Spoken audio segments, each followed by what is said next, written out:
So we're looking at the structure of DNA and also looking at how DNA makes a copy of itself through a process called DNA replication. So here is an unwound molecule of DNA. We can see lots of different parts here. So remember, their building blocks are called nucleotides. But let's get even more simple than that.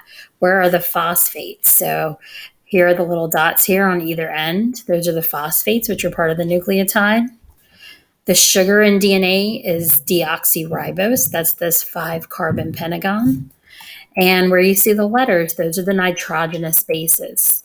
And these are going to be what we call complementary. G and C will always go together in DNA. A and T will always go together.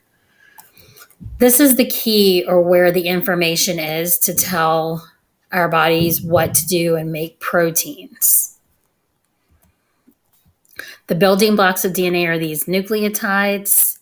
Again, they are made up of a sugar, a phosphate, and a nitrogenous base, one of the A's, T's, G's, or C's. The two bases, one from each strand, are held together by these weak hydrogen bonds. And finally, we have what's called a base pair if we look at each A and T or G and C.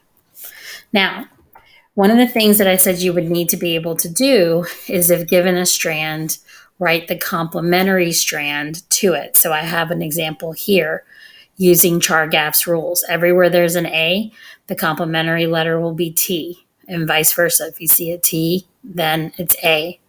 If you see a C, it's a G, or vice versa. So let's see if we can practice that now. So just to help you out, I have Chargaff's rules here. Notice A and T, G and C, one big and one little, so our ladder doesn't jut out or cave in. So take a second, pause it, and see if you can write the rest of this here. We'll do a couple together. I already did the G. Remember Chargaff's rules. A goes with T. Then we have C, A, T.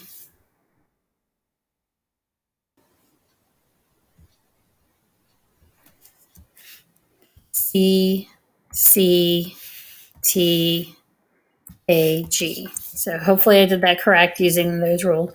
We would say that this strand is complementary to this strand, and this is actually how DNA makes a copy of itself. So there's a few simple steps. The first thing DNA has to do for DNA replication is it has to unwind.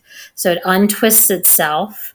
And the second thing is it has to unzip. So an enzyme by the name of DNA helicase literally goes in and cuts those hydrogen bonds that hold the bases together. Once the two strands are apart, there's a different protein that comes in and holds it. This area is called the replication fork. And brand new nucleotides come in base pair. So if it sees an A T will go in. If it says it sees a G, a C will go in.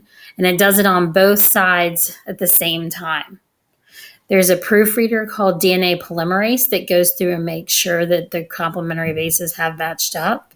And then another enzyme called DNA ligase that literally attaches these together. And at the end of DNA replication, we have two identical daughter strands. And so this is what happens, if you remember, during S phase of interphase. And this is why we have those two sides of the chromosomes, the sister chromatids. So each one of those are identical copies to each other.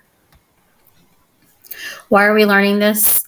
Well, the end game in this is to look at proteins, because the information that's in DNA is what's going to allow us to make proteins. And remember, the building blocks for proteins are amino acids. And we're going to talk about the rest of this later, just focus on what's in the box. That's what we've done right now.